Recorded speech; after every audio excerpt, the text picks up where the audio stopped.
Late Night Iain Lee on Talk Radio.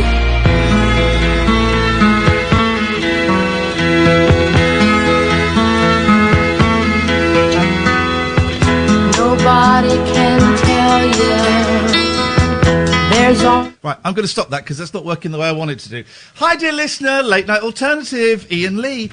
Who's that lady? Me, I'm Katherine Boyle. I'm doing a new setup, Katherine, and what it means is I can't hear my computer. Boring, but not boring, actually. Really exciting. Really exciting and wonderful. So I've just got to think, how can... Amy, you could hear that music, right? I could see that music was coming through to you, the wonderful Mama Cass Elliott. Yep, I could hear it. You could hear it? Yeah, I could hear it. You could hear it. Uh-huh. The guy playing it could not hear it. And I'm just... Let me just... can I play some thinking music that I won't be able to hear? Shall I tell you when it's over? That would be so helpful. Would you? I live to serve. Thank you.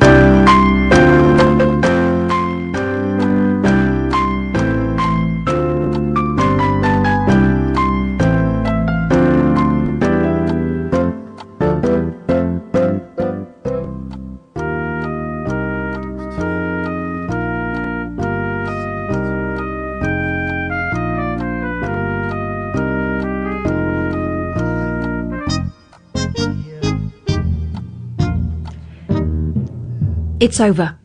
Haven't got a clue. Haven't got a Scooby-Doo, which is what some people say, as to why I can't hear the old music. Oh, hang on. Hang on a second. It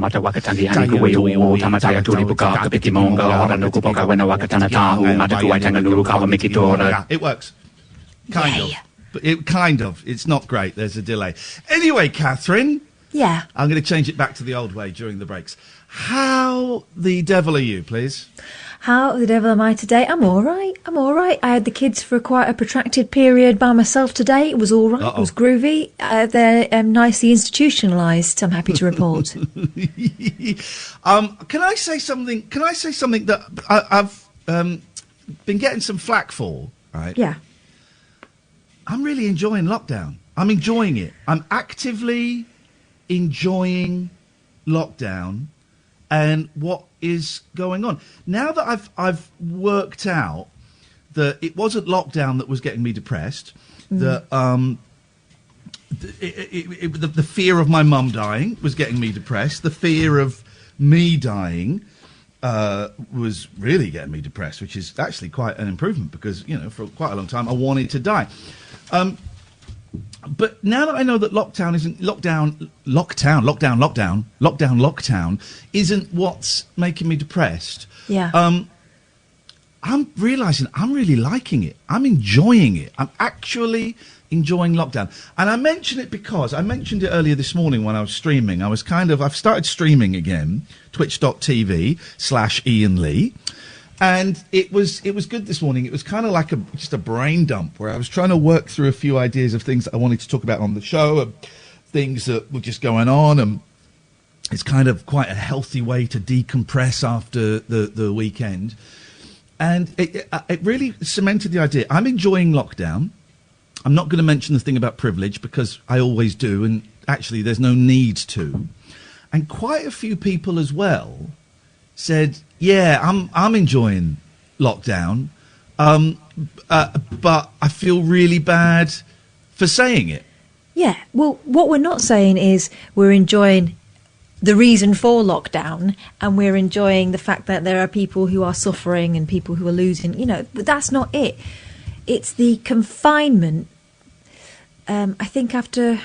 I had like this horrible creeping dread for the first 3 weeks maybe of it, and now I've kind of surrendered a bit to it and found stuff to do, and there's always stuff to do at home, and I've realised that I put things on hold, you know. I hadn't spent as much time with my kids as I'd have liked to in the past. You know, I really do miss my parents. My parents live around the corner, but they're having to self-isolate. But I get to wave to them from the top window every night and say goodnight to them, which I never got to do before. Yeah. I don't know. There are bits of it that I think are probably doing me some good. Although I would really like to go out. I would really like to go out. I'd like to be able to go to the gym. I'd like to go and, go and get a coffee. I'd like to go and see friends and stuff, So it's not perfect. But I'm trying to make the best of it. And I don't think there's any shame in that. I'm enjoying it. And I'm getting very anxious as they talk about loosening the restrictions on it. That's making me very, very uncomfortable. In as much as, first of all, why are they going to loosen the restrictions? Did they come up with a cure for it or something? Did I miss the cure? No, but I think Oxford have developed a vaccine and they've started testing it, and it's looking quite promising. No, that is balls. No, we it's not. will not have a. No, it is. They started the test. That's not balls. No, that's not balls. But the way the story is being reported is balls. We will not have a vaccine for the next 12 months. The story is kind of like one of those stories you get on the front page of the Express. That they found a cure for dementia, and then you read it, and they've tested on a mouse, and it has shown that it might have some sort of impact. They've started the human trials. Yeah, I know, but we are 12 months at the very earliest. Oh, I'm not denying that, but what I'm saying is that there is some progress. There is some progress, but saying that they are working on a vaccine to a lot of people in place. Oh, brilliant! We'll have that by the summer. No. We're not going to have it this year, and are we going to get it next year? That's kind of unlikely as well. The thing is, the pressure is mounting on the government to do something for business. It's money, and it's all money. It's all money. It's all money. That was the point. But also, I understand why there are people who are financially suffering at the moment, and they want to go to work. They need to go to work. Money. They're not getting help from the government. Yeah, it's all boils down to money, and I don't get it. I don't get it. Maybe this is a little bit sixth form, but surely saving lives is better than saving banks. It's banks. That's all it is. I don't want to come over all Dolly Parton. It's banks. That's all it is banks. It's helping banks. You've seen the charges banks are putting on overdrafts at the moment. It's outrageous. It's all banks, for crying out loud. And then today I had to go out and get some essentials. And by the way, dear listener, there was a perfect example of me and Katherine not agreeing about something. It happens. There's loads of people like, oh, she always agrees with what he says. On what show? We disagree more than anything. Your taste in music is awful, and mine is excellent. The difference is, it's not a fake disagreement. It's a disagreement between two people who fundamentally like each other, and so will not be throwing any toys out of prams, So it's not the sort of disagreement you're used to hearing on the radio, which is fake. I went out today to get some essentials. I had a terrible headache, and I've still got it, so I had to get some Nurofen, and I also needed some bread and some milk, and I just needed some stuff to tide me over, right, for the week. And I texted you. I couldn't believe it. It was like lockdown had been cancelled, or you and me were being punked, because everyone was out. The roads were so busy. I live in quite a quiet area, and I had to drive to Aylesbury. The roads were so busy, and there were people everywhere. Yeah. What is going on? When my husband came back he had to go out and do a job. He works in laboratories and services the equipment there and installs machinery there and stuff. And obviously that's kind of cranking up a gear somewhat in some places. So after a couple of weeks of him not going out anywhere and doing things remotely, people are wanting, actual physical machinery to be put in. But he said the roads were actually quite busy, and he said they were full of pensioners. He said he said it was all older people in cars that he saw. Gamblers, they're gambling with their lives. Hang on, sorry. Patty, if you want the fly's here. Patty, there it is. You can have that. Patty. Sorry, my cat is dicking around chasing a fly. It's there. Have that. Yeah, flies apparently so delicious. My cat loves those too. There's us agreeing again. Flipping it. Oh, no! This cannot be so. Listen, we're going to have a very quick break, a little bit early, because I'm just going to try and rewire something. What could possibly go wrong? Oh, she's eating it. That's disgusting. what could possibly go wrong doing technical stuff during the middle of the radio show? We'll find out. 0344 499 1000. If you're enjoying the lockdown, you're allowed to say that. It doesn't make you a bad person, okay? Give us a call. Let's have a chat. This is the Late Night Alternative, weeknights from 10 with Iain and Kath on Talk Radio. Late Night Iain Lee on Talk Radio.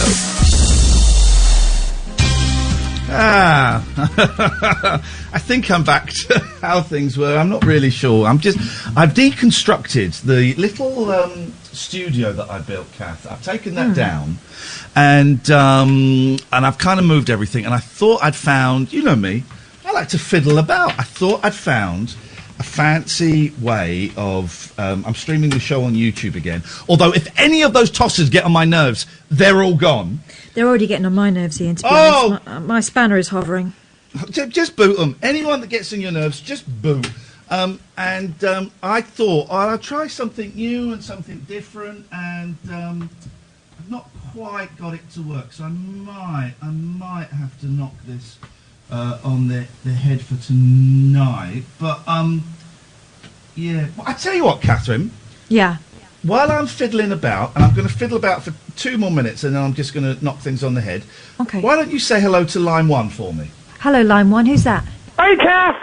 Hello, Alan Caddick. Hiya, boss. That's me, yep. Like I said, hi. Oh, yeah, Kath. I've made an achievement today in lockdown. Oh, really? What have you done? I made a chocolate cake without flour, butter, eggs, or sugar. Dare I say, without chocolate? Chocolate in it. Because there's only Why does three it remind me of ingredients. Baldrick's cappuccino? There's only 3 ingredients in it, Kath. Tell me, go on. Chocolate cookies blenderized into a powder, Blenderized, yep. baking powder, and milk. And it works, does it? Yep. And how fat a cake do you get? Chocolate cake. Yeah, is it one of them like little flat ones, or is it quite big and bouncy? In the middle. Okay. Well, you It know, was a only recipe important I stuff. found on YouTube. Beautiful. Well done. And for the frosting, we used chocolate spread. Nice. That sounds like a lot of chocolate. Not too sweet. Well, phone call was going a bit crackly then. Did it? Not Yeah. for me, it didn't. Well, it's all right now, well, that's anyway. great. Okay, well, I'm thrilled for you. I am absolutely thrilled. Well done, Alan Caddick. Cheers, Kath! Bye. Bye. Okay. Oh, bye. 0344 499 1000. That's 0344 499 1000. I'm wondering whether there's anyone else on the phone line. I can't see. I'm going to stick my hand in the barrel and have a rattle around. Is there anyone there? No, there's not. Good. Because to be honest, can't be bothered. Can't be bothered. It's been one of those days where it's all gone very kind of slow and gentle, and all of a sudden it was 8 o'clock and it was time for my kids to stand at the top of the stairs with their torches to say goodnight to their grandparents who lived just across the way, and they flashed their torches back. And now the room is quiet. It's only me with a lamp sitting at the dining room table. The cat's parked herself over in a darkened corner of the room. It's night time again. If it wasn't for having to do this, and of which I do gratefully, but if it wasn't for having to do this, I wouldn't know what flipping day it was. I wouldn't know what day it was. Every day feels like a sort of Tuesday, doesn't it?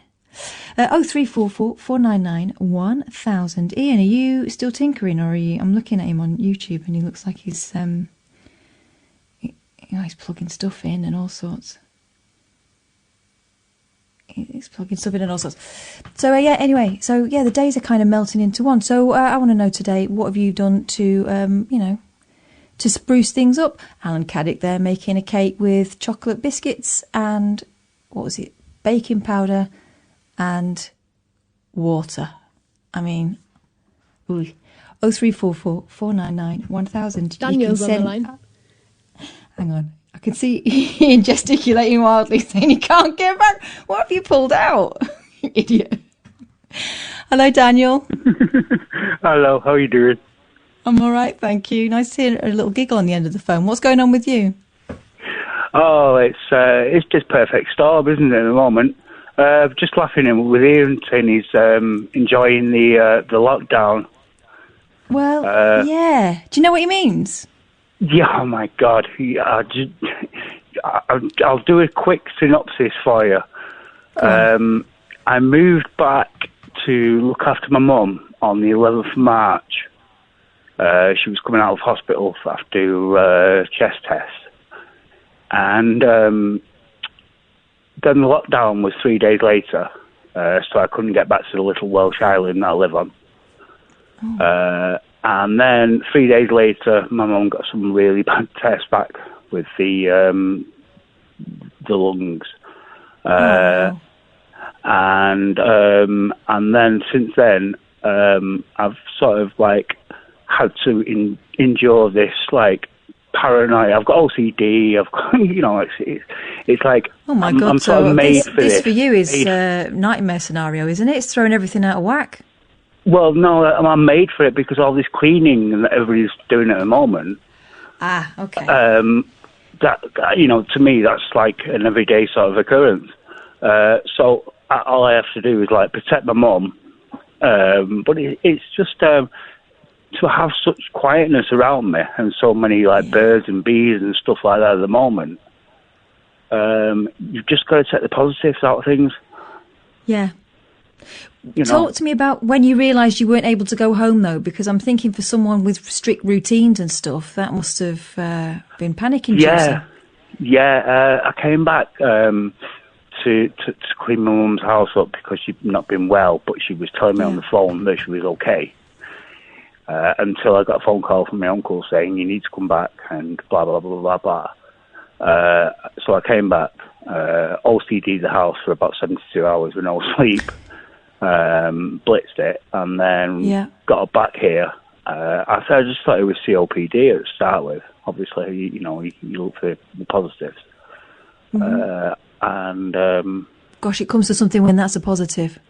Well, you know, you've got to, you know, got to look at the positives, haven't you?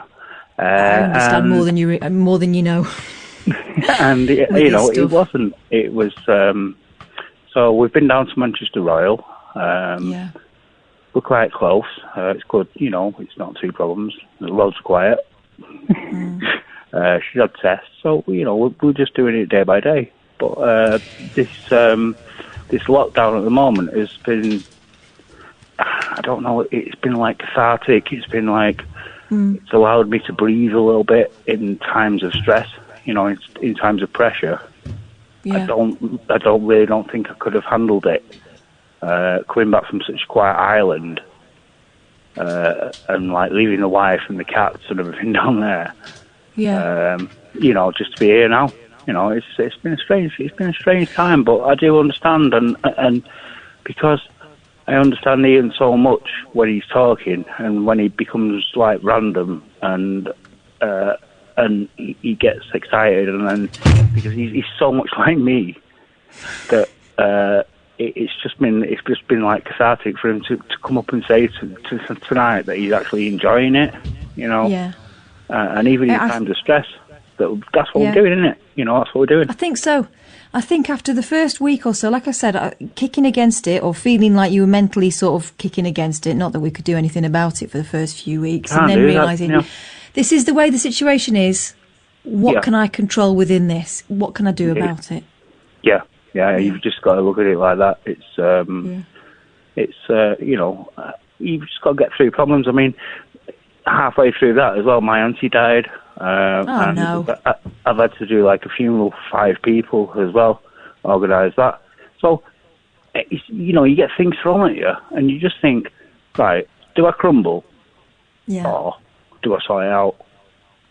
And what I'm proud to say is a lot of people around like where I used to live and where I'm living now, they have actually done that. You know, they've really stuck to the rules, and you're always going to get your muppets. So you know, everybody's going to have muppets in their life, but there's a lot of people that haven't. You know, you know, it's been and the claps as well on Thursdays, stuff like that. Yeah, what do you think about that? I mean, because some people they've started to turn a little bit against the clapping. I've noticed. Yeah, I mean, it's great. It's good to show, solidarity. Especially if it gets neighbours talking and stuff like that when you've never really even seen a neighbour. Yeah, well, we all sort of come NHS and go in our close, and the thing I've noticed about the clapping with ours, we've got one older chap who lives opposite, who is very fit, and you would not know he's in his 90s. He does his garden, he looks after it better than we look after ours, I'll put it that way. He might take him a while, but he will be out there all day, but he's wonderful. And on the Thursdays, when he comes out, we're all facing him. And it's all, you all right there? And we have a little chat with him, and he has his scarf over his nose. He's not taking any chances, and I don't blame him. But it's just a way to say hello to him, really. And I've sent him a few text messages over the time. I think it does, and I think we've all been messaging him now and again, and maybe he's getting a bit fed up of it. But this is the way he can just show his face, and it's like the Queen Mum when he comes out, everyone clapping him. I mean, inside he must be really buzzing when he goes in, because when you're alone, it must be like quite heartening, to have something like that. And he's a lovely fella. He might even look forward to it. I suspect he might. He lost his wife a couple of years ago, and they were always kind of the fixture on the close. I saw everyone come and go, and we all arrived as newlyweds and had babies, and they've seen the kids grow up and stuff. And then of course he's on his own, and it was really sad to see him left by himself. But actually, he's got at least 6-7 pairs of eyes on him at any one time, making sure he's all right and making sure he's taking care of himself. And I think he's doing all right. Excellent stuff. That's anyway, brilliant. So nice to hear from you, Daniel. Well, look, you too. Look out for your mum, and I'm sorry she's hey, don't worry, I'm 100%. Cards dealt. I'm 100%. Don't worry, kid. That's what I'm here for. Good. All right, you take it easy. Thanks very much. See you, Daniel. Bye. 0344 499 1000 is the phone number to call if you want to give us a ring. Can you hear me hello. now? Can you hear me? Fine. This whole thing is gone to cock. I'm peeking to... Oh, God. I've got a wee echo, I think, when I talk to you. Yeah. All right. Here's what we're going to do. I'm gonna have to go away for 5 years and work on this, because this is bollocks. I've balled something major up, so I'm just going to have to switch off and restart. Forget YouTube. YouTube is gone. Could you, Katherine, are you able... Yeah. Are you capable of holding the fort on your own for 5 to 7 minutes? Yeah, of course. Are you sure? I think so, yeah. Just as long as Amy tells me if there's someone on the line, because I can't see, guys, obviously. So. There's no one on the line. So what we need people to phone up now, because Kath has never done this before. She's a woman, and she's never done this I've done before. it a bit. No. 0344. I'm not going until I see 3 callers lined up that wanna hold your hand. Oh, just go. It's fine. Get stuck.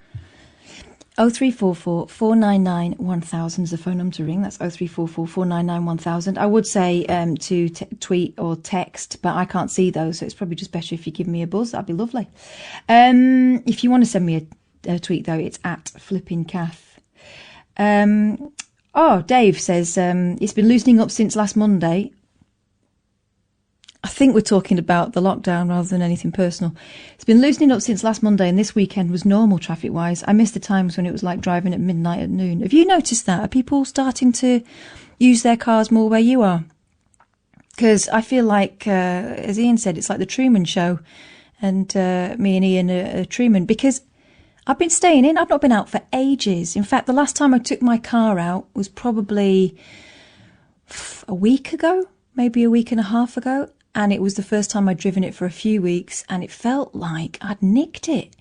I sat in that car and I was thinking, is this wonky? It didn't feel right. Something I do normally every day, several times a day, driving my car around. I drive into London and back, stupid o'clock, drive around the city, absolutely not fazed by that. Drive around here as well. But I got behind the wheel of that car and it felt like... Tell you what it felt like. The first time I got in the car after passing my test, and you're thinking, am I right to do this? This feels strange. Surely I should have a grown-up with me. But apparently, I'm one of the only ones who've been keeping by the lockdown. What's going on? 0344 499 1000 if you want to give me a ring. You can text if you fancy, but we won't see it till Ian comes back. Oh, who's that? Hello, Bradley. Hello. Hey, what's going on? Not much, just finishing work. Thought I've never phoned the radio, so I thought I'd get myself on. The time is now. What have you been doing, Bradley, work-wise? I work in a residential children's home with kids that don't have parents. Blimey. So That's a shift then, isn't it? It's interesting at the minute, keeping 3 or 4 kids in a house that have got behavioural needs, special needs, all cooped up. So God, how are they coping with it? In all fairness, not too bad. If I was I wouldn't have fancied working in the home I was working in before this, but we've got a big paddock out the back with pygmy goats. We've just got some baby pygmy goats. We've got chickens. We've got ducks. We've had them out digging a duck pond out for the ducks and stuff. So it's coming together nicely. To be fair, it's not as bad as what it could be. Do you think they're getting used to things? Pardon there? Do you think they're getting used to things? So we're just talking about the first few weeks, everyone was kind of panicked by it, and now people are sort of relaxing, and some people are enjoying it. Yeah, I mean, me personally, I've got a few friends that are constantly on the phone, and they're struggling. The kids where we are, I thought it was going to be absolute mayhem, but it's a lot of them, including the oldest one who's 17. He's turning on and saying he's enjoying it because he's getting a lot more sort of one-to-one time. There's not as much rushing about to go out places and stuff. It's quite laid back, and it seems to be going quite positive, to be fair. I mean, even at home, I'm enjoying it myself when I am off. So it's a big. I didn't think I would, because I've got ADHD myself, so I never stop. But right, okay. I was going to say, with the kids, I'm wondering whether the consistency and routine is something that actually could do them some good. Yeah, it's massive. I mean, what we find for a long time, the kids do rebel against routine as a rule, but it makes them feel safe. Do you know what I mean? A lot of them have got social anxiety. They don't know where to stand. They've never really had routine or solid guidance in their life. And apart from the first 2-3 days of rebellion when they don't want to confide with it, if the routine's on, we know exactly when lunchtime is, we know exactly when bedtime is, when the settling time and stuff like that. They respond. It's boundary testing, though, isn't it? What they want is for someone to care about them enough to say, "No, you're not doing this," and that's the end of the story. Yeah, 100%. And I think sometimes there's a lot of people getting like nowadays. I notice a lot of it when kids are rolling around the streets. I mean, we did it when I was younger. I'm only 23 myself, and there was really stuff when we were younger that I mean, we got away with when we were younger being little terrorists, anyway, as a rule anyway. But even at the start, like when you see kids on the street now, there's a lot less respect, like towards the older generation and stuff like that. Like you see 13, 14-year-old kids shouting at pensioners and going on ridiculous when you're walking through town and stuff, and it's not ideal. But I think that's just a changing boundaries with parents and stuff like that that's come of the newer age. Because I know if I did that when I was younger, I'd have got a clipper back around the back of the head with a belt. It's not well, yeah, it's a strange one. I can't get over how young you are to have such. I mean, this sounds really patronising, but what I mean is to have such a responsible job. You know, the fact is that these kids are looking up to you, and you're not that much older than them. I mean, you say the oldest one is 17. How do you work that? We're sort of going so we are. It's a residential home, so these kids they will have family contact in certain occasions, but as a rule, we are their corporate parents. We use the term as. And I mean, I'm the youngest member of staff in there, and I mean, when I started this job role, it was when I did Camp America, straight after college. So I was over in America for around about a year. Then that was coaching golf, and that was to really rich kids, and I didn't enjoy it. And I wanted to go to the opposite end of the spectrum and work with kids that have never really had anything. What didn't you like about working with the wealthier kids? It wasn't appreciated. No matter how much time you put in, no matter how much effort, it just didn't feel as appreciated. Whereas if you go into work and you bring 4 cakes for the kids, even if they're just like as homemade cupcakes, it's like absolutely love it. It's the most grateful for everything. Do you know what I mean? They show it in different ways with the attachment issues and stuff like that. But it's just, I know what it's like to grow up and not have everything that your friends have got, and that's on a lesser spectrum. But when it comes, I just wanted to help young'uns that had a lot less. Do you know what I mean? Yeah, it's an incredible thing you're doing. I started this job I was just turned 19 when I started this job, and then I worked for a charity called Changing Lives, which is a homeless shelter, a homeless charity. So that was working with people coming out of prison, people living on the streets, a lot of drug abuse and stuff like that. So I've sort of worked with every end of the spectrum in a short period of time, really. That's incredible. You've seen a side of life that a lot of people, 2-3 times your age won't have seen. Yeah. Did they try and push your buttons when you went in? Going in as a 19-year-old. Did they try it on a little bit? They did a little bit. I mean, the home I first went into when I was 19, there's got to be, by regulations, I believe it's a 5-year age gap there's a minimum between the oldest child in the house and the youngest member of staff. And so the oldest in the house when I lived, the first job I was at, that was 2 years, was 11. So it was between 7 and 11-year-olds in the first house I worked at. So it wasn't. I sort of seemed to hold the older brother sort of role model type of thing, whereas other members of staff are like a mother figure or a father figure. So it kind of works in that sort of pecking order, which I thought when I first came into the job, I thought it was going to be harder for me being younger, because I thought it would take the mickey a bit with us being younger. But it sort of works out better, because I'll come into work and they'll look up to me because I'm younger, and they think, here, he comes in, he's got a tracksuit on, he plays football, he does this, that and the other, but he's going in the right direction, do you know what I mean?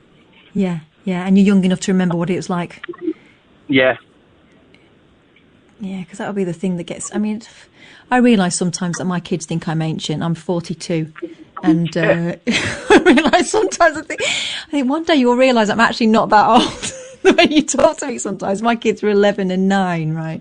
And the way they go on. They ask me if I know Jesus and all that stuff. But, dinosaurs.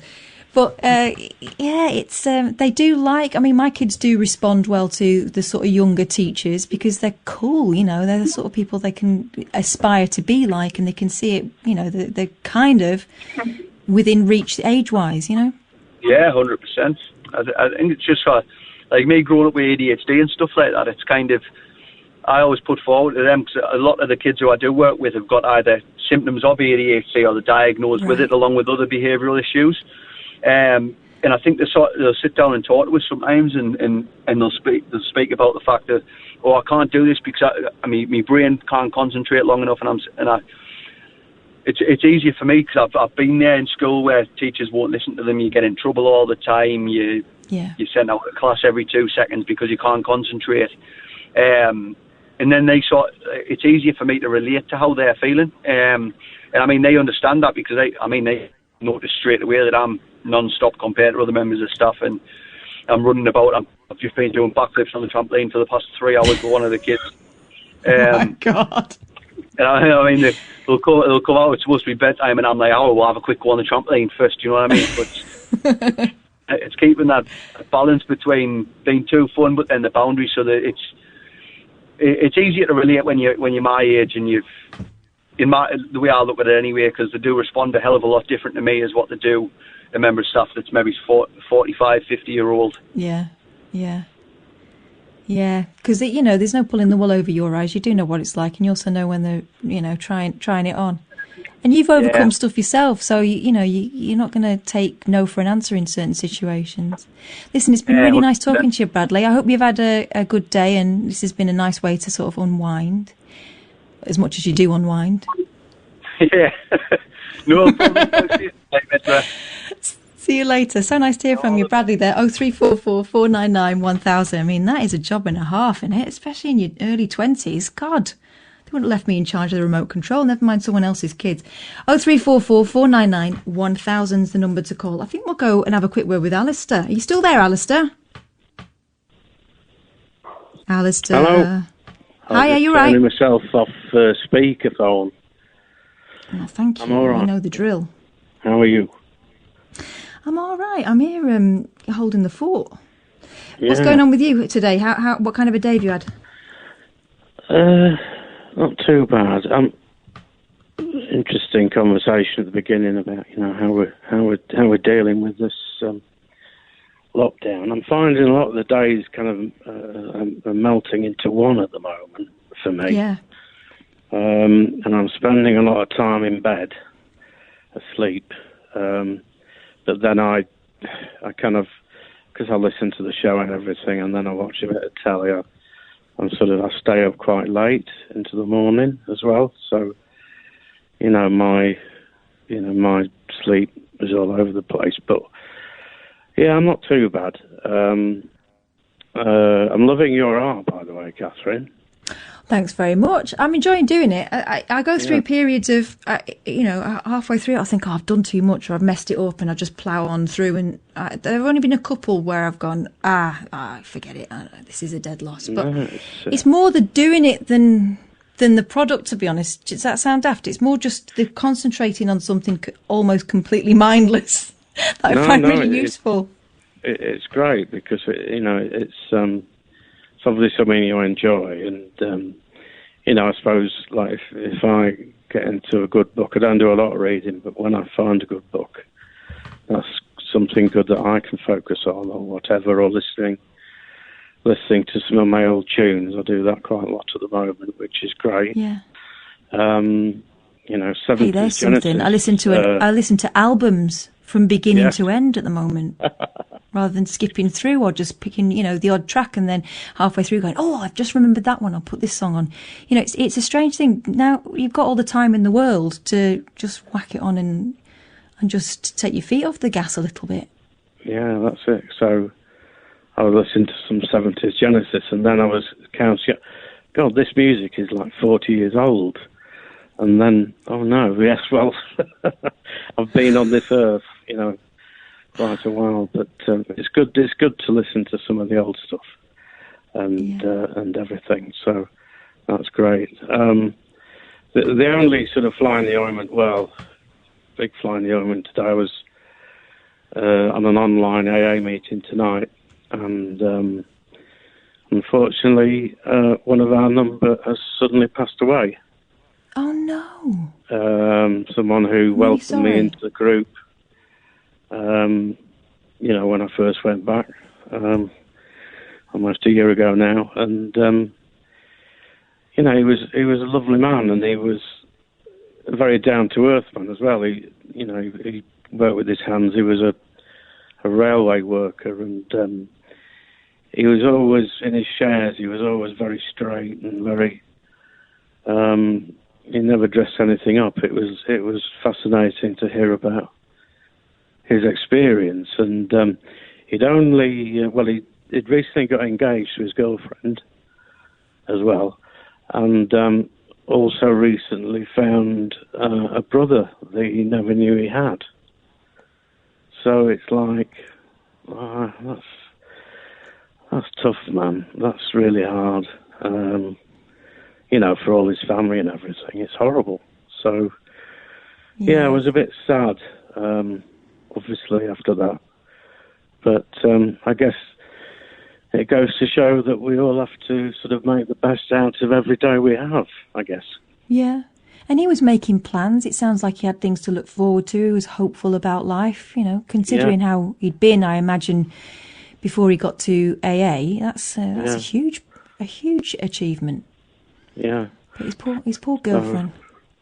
Yeah. I mean, she texted one of our other members, and that was shared tonight. And it's hard at the moment. I think especially hard when you lose somebody. I mean, we have no idea what the circumstances were, whether it's related to COVID or whether it was something else, but.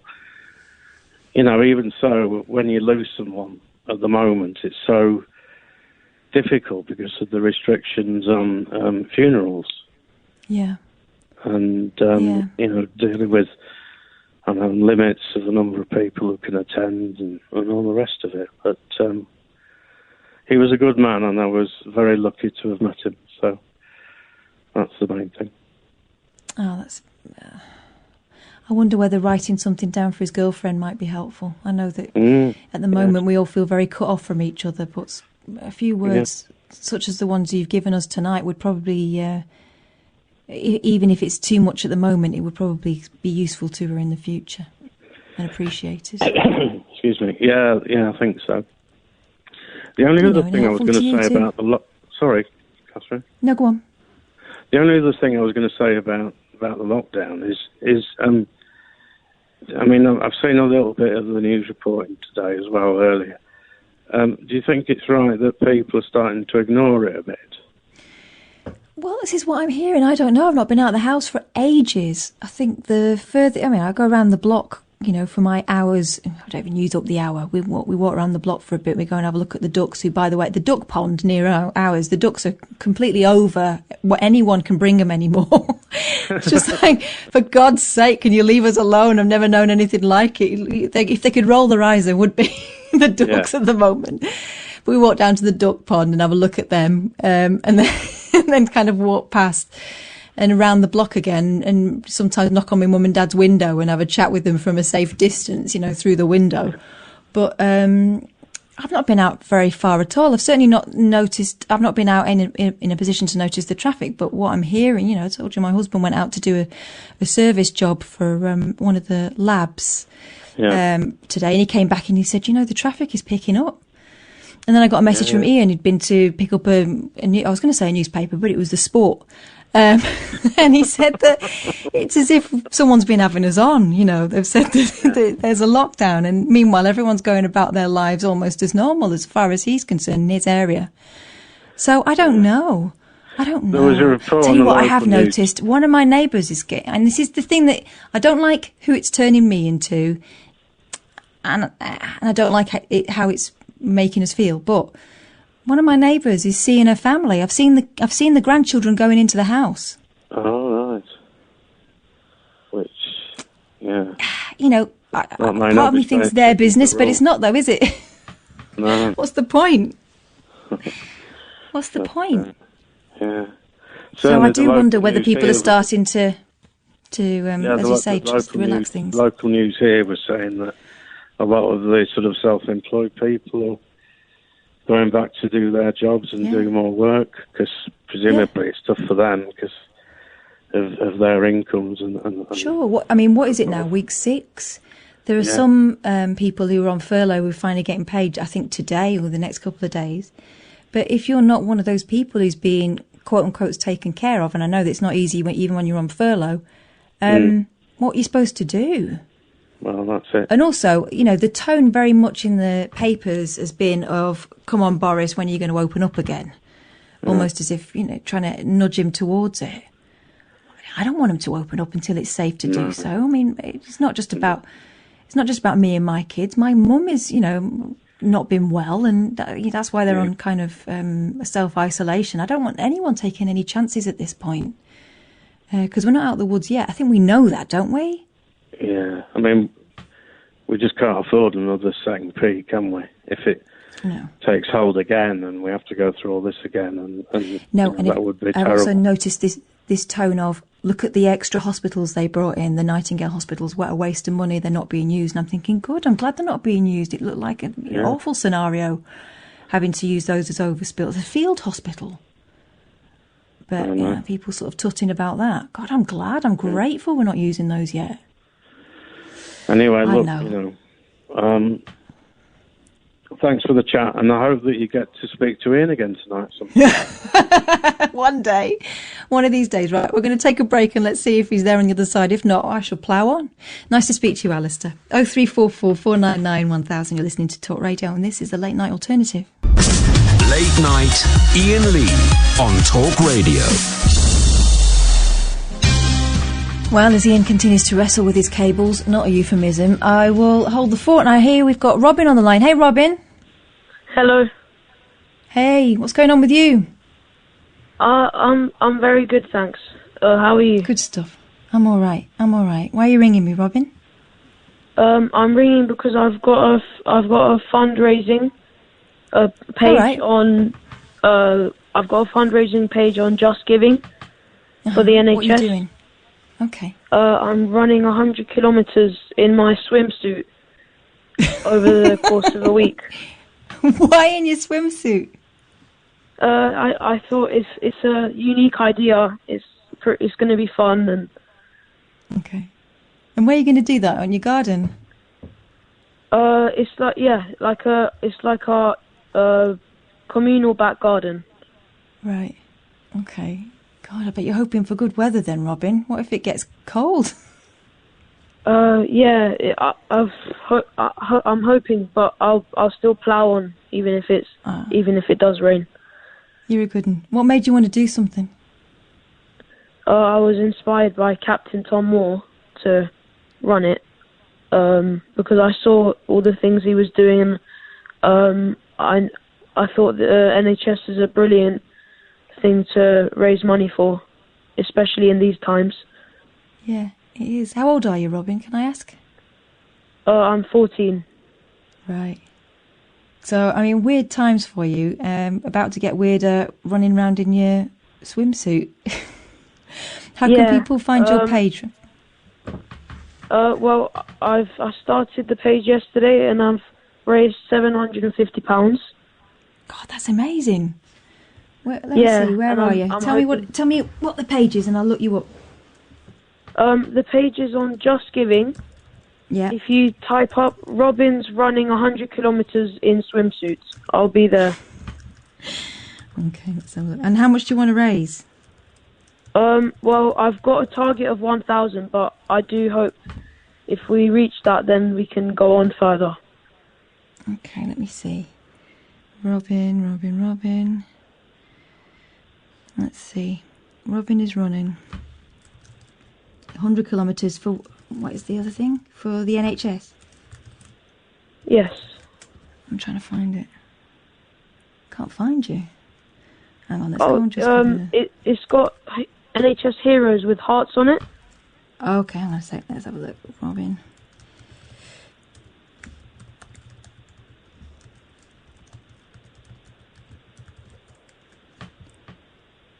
I can't find it.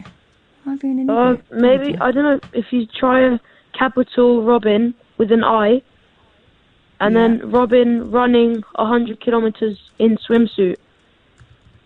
Right. I mean, there can't be that many of you doing that. Swimsuit. I mean, yeah, I'm not sure what happened, but... Tell you what. Here we go. Robin's running 100 kilometres in swimsuit for the NHS. I've got you. I've got you. All right, this sounds good. Yeah. And you're getting more money coming. You've got some money coming 4 minutes ago, 8 minutes ago, 18 minutes ago. You're doing really well. Yeah. Tell you what I will do is I'll tweet your link so that more people see it, if that's all right. Oh, thank you very much. And let's see what we can do. So we get you to 1,000, surely, easy peasy, and then beyond, hopefully. Yeah, thank you. Hey, when are you going to start doing this? Have you already started? I'm starting next Monday. All right. Okay. Well, let us know how you get on, won't you, Robin? Now you know how to get hold of us. We're here all the time. Yeah. 10 till 1. Thank you very much. All right. Well, good luck. You take care of yourself, Robin, and well done for doing something really positive. Thank you. Hey, no problem. Thanks very much for calling. 0344 499 1000. Let me just tweet this. This is Robin's page.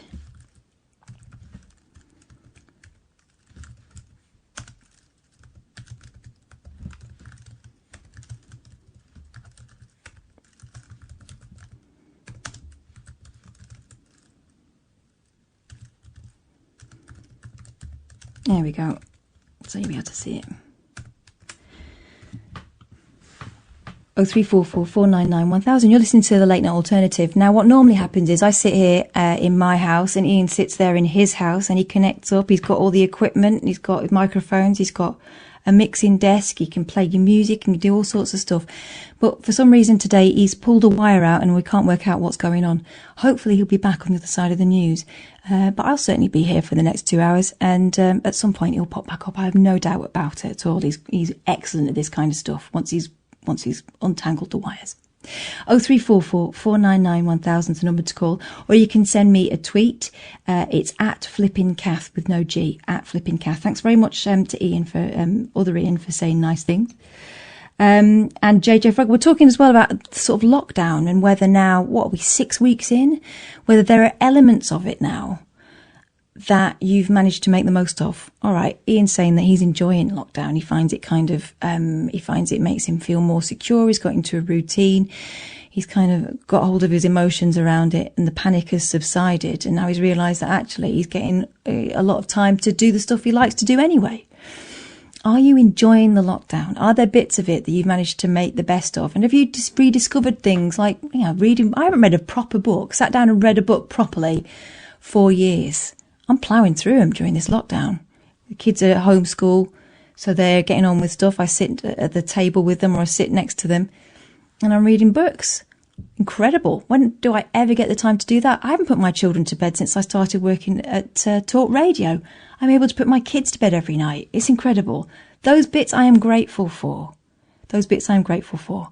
Of course, no one is saying that they are grateful for the situation that's led us to this point, but you know, if we've got to be stuck in the house, surely there are some bits that you actually quite enjoy. 0344 499 1000. That's 0344 499 1000. You're listening to the Late Night Alternative. I'm Katherine Boyle, and hopefully in the next few minutes we'll be joined by Ian Lee, who's normally at the helm of this wobbly ship. 0344 499 1000. You're listening to Talk Radio. Late Night Ian Lee on Talk Radio.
Okay, Alice. Thank you. I've got a mouthful of sausage. I've got a mouthful of sausage. What I feel, I can't say. Shag a pony.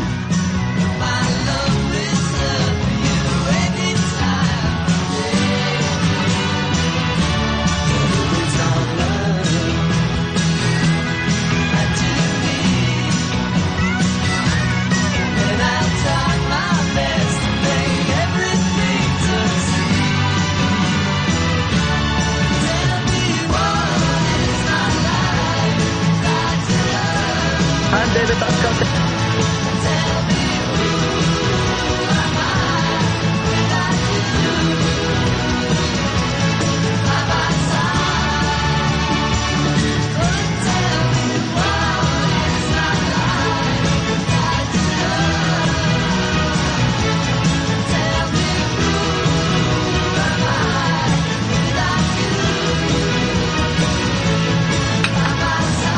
Here we go. La la la la. Yeah. Nice.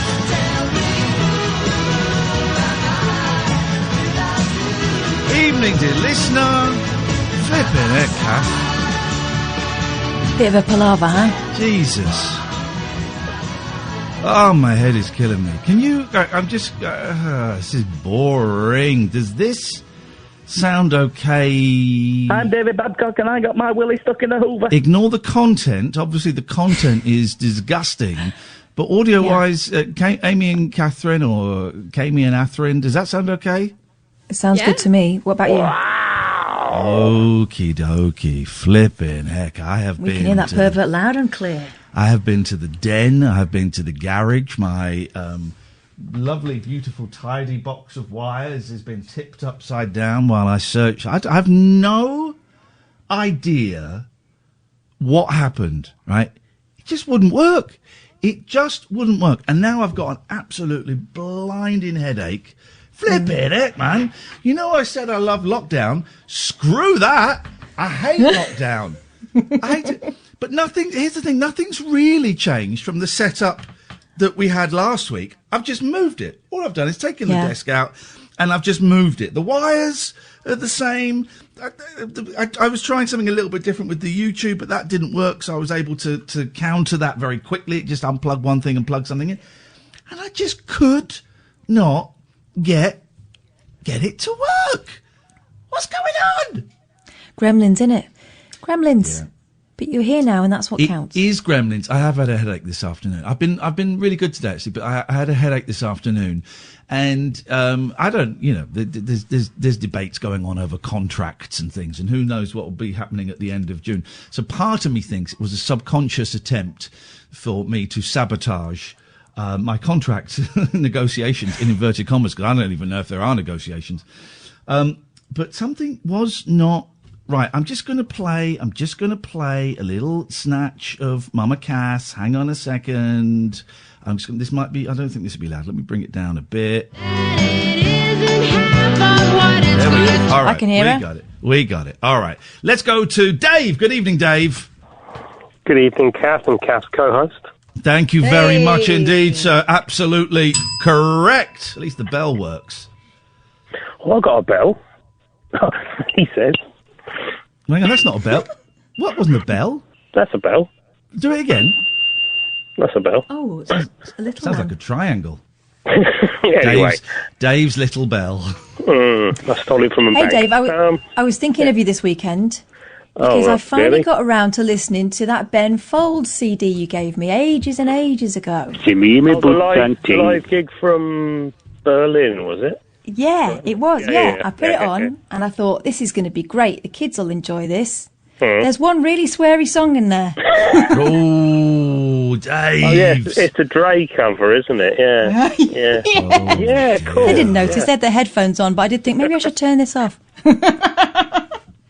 Yeah, he covers a Dr. Dre song called Bitches Ain't. And yeah. Can I just send a message out to Anthony? Anthony, there's nothing I could do about that music. I wasn't playing that music. So stop telling me. Keeps telling me the music was quiet. I wasn't playing that bit of music. Stop telling me about... Do you not think I've been on my hands and knees for the last 45 minutes trying to fix this poxy thing when I could have just gone to bed and said, stop messaging me. Jesus. So, Dave, talk to me. Lockdown. See, apparently it's over. Yeah. Did you enjoy the Ben Folds Otherwise, Kath? Yeah? I loved it. I enjoyed it as well. So, yeah. Good. Lockdown. I've sort of noticed from the sort of middle of last week, traffic started moving again and increasing. And at the weekend, it was just normal, I thought. I just feel that people are just going, no, we've had enough. And it's been about 4 weeks, I think. It's starting the 23rd of March, isn't it? Something like that. Yeah, something like that, I think. So it's been about 4 weeks. All this thing about, we got the Blitz spirit. Yeah, I think the Blitz lasted more than a month. For everyone, yeah, sod this. Yeah, and black the window. We're going to go out and don't matter about the bombs. But I find, in the same way you in, I find it a bit scary. Because I've been driving around for the last 4 months with my mask and my rubber gloves on. And but you are a proctologist, so... Well, yes, yeah, exactly. Just mobile, I just, sort of stop people in the street. Have I wasted my time? This is the point, because what I think will happen is in 2 weeks they'll loosen it. I don't know exactly what they mean by loosen it as well. I think people have got this idea that suddenly they're going to be able to go into pubs the next day and everything's going to be open. It really, really isn't, But I also don't know why. I get it, because it's, money. It all boils down to money. This world is screwed because it all boils down to money. But nothing has changed from 6 weeks ago. There's no cure. No. There's no treatment. They're working on a vaccine, but we'll be lucky if we have that in 12 months. Nothing is different. The testing's hardly up to any level that they said it was going to be. What was it, 100,000 by the end of this week? 100,000 by Thursday, and it's not. I think we're about 30,000. But also, I didn't know. Is this true that we don't know if you can catch it a second time or not? Yeah, we don't know that once you've had it, if you're immune to it. Yeah, I don't know that. No. Because I thought we did know that. I thought we are immune to it. Then I heard someone say it the other day, and I thought, what? Hang on, what? My whole basis for optimism around this subject has been dashed. We don't know if you get immune to it once you've had it. But I just think it's going to, they're going to loosen it, and people are going to go, they're not to be trusted, because I think it's in Veep, the vice president says most people on the whole are idiots, and they'll put the lockdown down again, and I wouldn't mind them putting it down, harder, and until we properly get this sorted, because you want it put down harder and faster and more insistent. Yes. Good boy. I do as well. Because my mum might die. I might die. Men and women of all ages are dying. The chances are very, very slim. I don't want to cause, be one of those panic mongers. It's very, very slim that I'm going to get it and I'm going to die. But people have, oh yeah, more people died of the flu. Shut up! This is happening now. This is a thing now. Oh, it's government overreaction, guys. It's there to control you. Shut up! But what do you think of this theory that Boris being near to death and being brought back from, the Grim Reaper, that he'll suddenly change his tune and he'll be... like Ebenezer Scrooge? Yes, that's a theory going around at the moment. No, because it will have no effect on him at all. It will make him think you've just got to be tough to get through. I don't know what it will make him think, but the way he bounded out today, as though he'd been released from an Iraqi prison, when really what he needs to say is, I'm really sorry that our figures say 23,000 people have died. Actually, it's probably closer to 40,000 people. This is flipping awful, and we've got to up our game significantly. No, apparently, and you need to stay indoors. We've won phase one, apparently. That was winning, Yeah, losing 23,000 people, but if you add up the stats properly, it's over 40,000. That's winning, is it? Brilliant. Brilliant. He came out with no contrition or humility this morning. No, I was going to say, what I'd really appreciate from him was, do you know what? I underestimated this. Yeah. I underestimated it personally, and I underestimated it on behalf of the country. No more. This is what we're going to do. I would appreciate that a lot more than this kind of, that was hairy. Now let's crack on, guys, which is what appears to be about to happen. I am a bit worried about it, but I'm really surprised it's lasted this long before people started venturing out. But it has only been a month, and I think Italy are thinking of raising certain things, and they had it a lot worse. Well, maybe they didn't have a lot worse than we did. To actually work it all out, but it's a scary time. But what can you do? Cheery flipping call, Dave. Blimey. I've started reading the Craig Brown Beatles book, and it's fantastic. It's really fantastic. His tale of going round the Beatles houses in Liverpool is really, really funny. Are you taking notes? Am I not allowed to? I'd rather you didn't. Why? Well, this stuff is private. But you say it to 4 tour parties every single day. Yeah, I know, but it's private.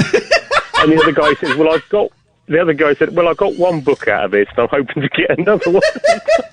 It's some read. We're going to get him on the show. Paul Ross has given me his number, so I'll give him a call and it's see if he'll come on, because it's a great read. You know, and like you, Dave, I've read pretty much. I love reading the Beatles story. I love it. But I know it. I thought I did, and you get something like this that is completely a little fresh minutiae and the little bits, and you know the main story. It's the little. Oh, have you got to the bit about she's leaving home yet? No. Oh, I think I know that story though, but maybe I don't. Go on. What do you think the story is? Well, that Paul McCartney met the girl in question on Ready Steady Go. Yeah, you got it. I've always found that one of the most fascinating stories in the Beatles. All right. Okay, well, all right, Daddy show off. All right. Do you know the story about L'Inconnu? About what? L'Inconnu. L'Inconnu. Do you know the story about L'Inconnu? It's nothing to do with the Beatles. All right. I don't recognise that at all, no. No. Do you know the story about L'Inconnu, Katherine? Well, Inconnu means the unknown, so no, what? No. Yeah, okay. Because I know a story that you guys... Tell me it. I know a story that you guys don't know. Well, you will know because you heard me saying it on my stream the other day. But maybe, Dave, you weren't there. So perhaps you could try and be impressed because this is a really great story. But when I told it, everyone just said it was boring. Were you watching me play Call of Duty last night, David? No. Okay, well, no, that's fine. Yeah, first of all, you're bust. Can everyone now stop tweeting me? First of all, don't tweet me articles because I'm busy. Secondly, Al Jazeera, come on. Thirdly, Kazkari, you're sending me an article about reinfection? Flipping heck, man. Why? Stop it. Just stop it. Kazkari is somewhat intense. Oh, God, Kaz, please, just... take your foot off the pedal.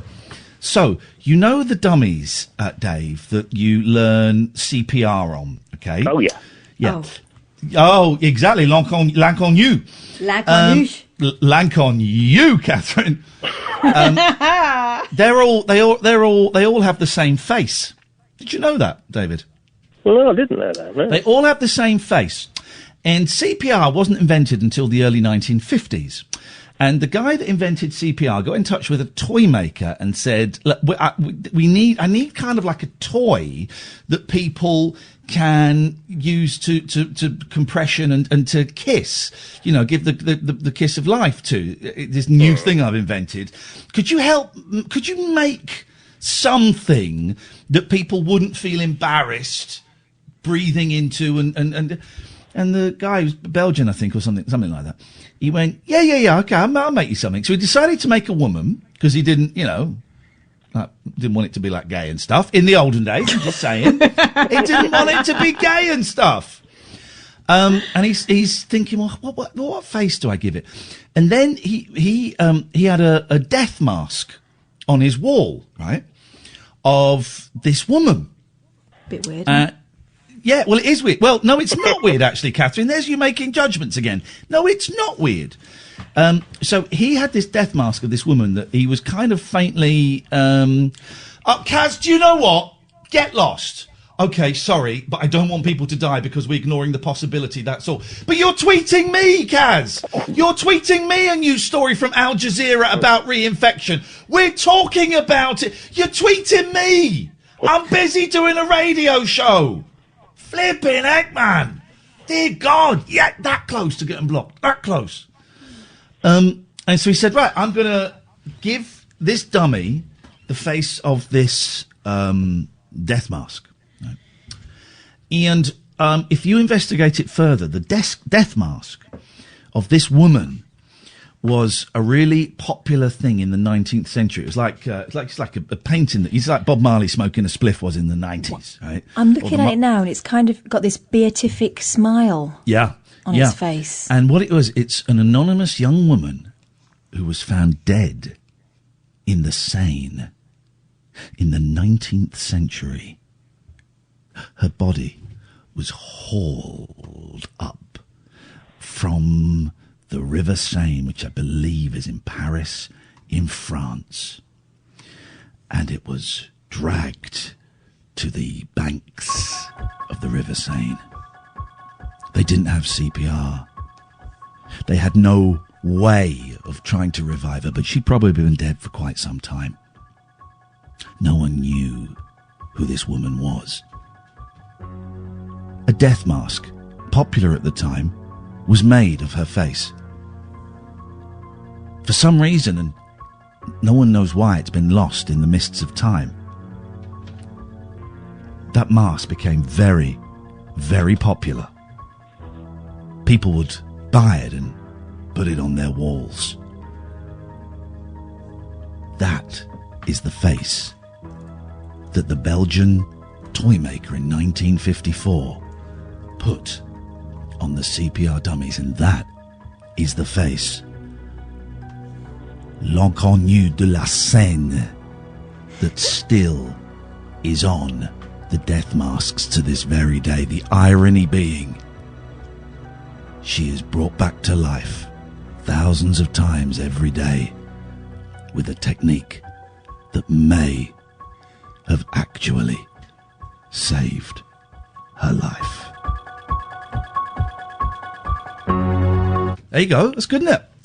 It's interesting. Dr. Martin Fido and his Murder After Midnight. Oh, get right. Cut him off. He's an idiot. That is a really interesting bit of science and history. I think it's really fascinating. And I hadn't seen the picture before. I mean, she's a lot better looking than Rissossiani, this death mask that everyone was obsessed with. I can see why people were interested. I mean, not like that, but, you know. Well, go away. Go away. Listen, this is a break. This is Talk Radio. Face. Late night, Iain Lee on Talk Radio. I've been having some wicked fun on one of the local Facebook pages. My God, what have you done now? Someone You're posted upsetting people again. Yeah. Someone posted a picture, blurry picture, of a young lad, looks about 10, 11, 12, on a bike, right? Yeah. Blurry, it's taken from behind. If this little fella belongs to you, please could you speak to him about road safety? Doing wheelies in the middle of the high street and on the wrong side of the road. Hashtag stay safe. Right. My first comment. I feel very uncomfortable with someone posting pictures of kids on here. That's not right. Next comment, in reply to my comment, is crime of the centenary. Centenary of what? Next comment from someone else. Iain Lee, I work in childcare, and his face is not shown in the picture. It's also for the safety of this child, seriously. I've then replied and mistakenly attributed the centenary to the second reply, not the first one. That was my mistake. So my reply is, centenary? Taking pics of kids and posting them online? You'd lose your job if you did that. It's simply not right. Actually, I'd go as far as to say it's suspicious. Oh, my God. She's replied, excuse me, reread your messages. I've replied, I will do no such thing. New comment. Iain Lee, honestly, this post was put up out of concern for his safety, doing dangerous things on the road. No one wants their child to end up in hospital during this time. It's just a simple concern. Nothing suspicious about that. Then the woman who I'd accused of saying centenary. Iain Lee, you're pathetic. It wasn't me who said centenary. My reply to the person who said nothing suspicious is, that's what you would say. Then my reply to the woman who didn't say centenary but then said centenary there, I went, you just did say it. She replies, grow up. I reply, you grow up, young man. Young man? She replies, seriously, you need help. I reply. What do I reply, Catherine? You need help. Yes, you got it. Then a new guy comes in and says, Ian, you are an effing tit. What do I reply? You are?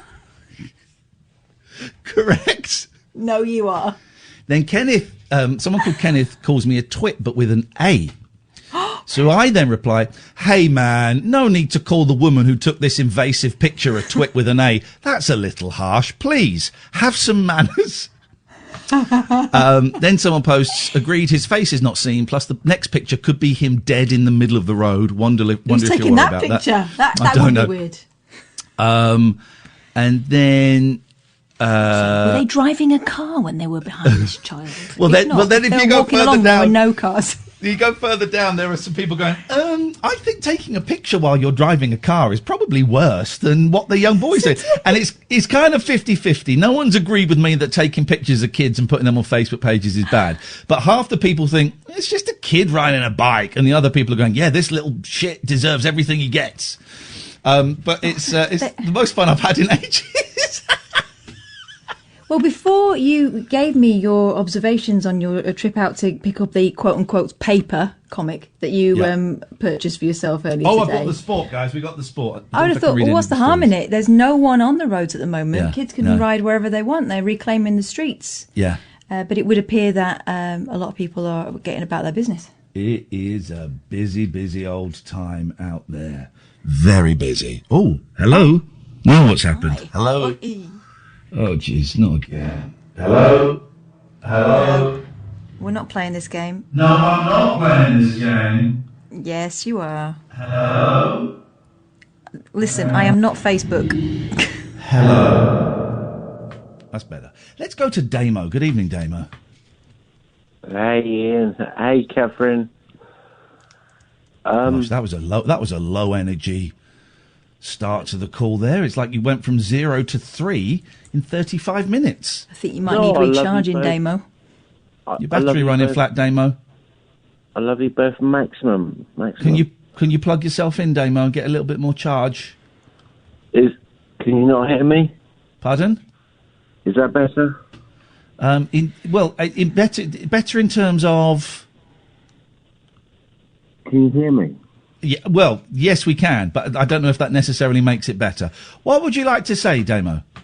I just wanted to love you both because you're doing such a beautiful job, and I wanted to tell you that I've instructed, well, not instructed, but I've told people to listen to your radio station because... Is this the people in the off licence? No, it's the people in my in your drinking group. Yeah. I know what you're saying. You're calling me a pisser. No, I'm not saying that at all. No, I'm saying you're drunk. Yeah, because I've got a problem with that. But hey. That's the way it is. That's the way it is. Well... That's just the way it is. Diddle-oo, diddle-oo, diddle-oo. Damo will never change. Yeah, I know the change, bro. I know the change. So bored of talking to drunks, Damo. Yeah, so you ain't got no time for me. I know that. But the thing is, what we going to do? I mean, it's you slurring away, not getting any of the jokes, the easy jokes that I'm doing, and I just wondered how entertaining it is for the listener. Okay, let me tell you a joke. Nope. No. The last thing I want is a drunk man telling me jokes. No, it's clean. No, I didn't say. This is it. You're not listening. This is why I don't like drunks.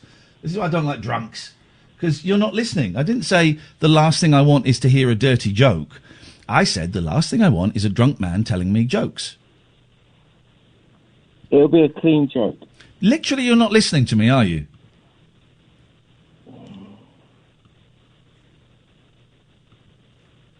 I'll tell you a clean joke. Are you listening to me?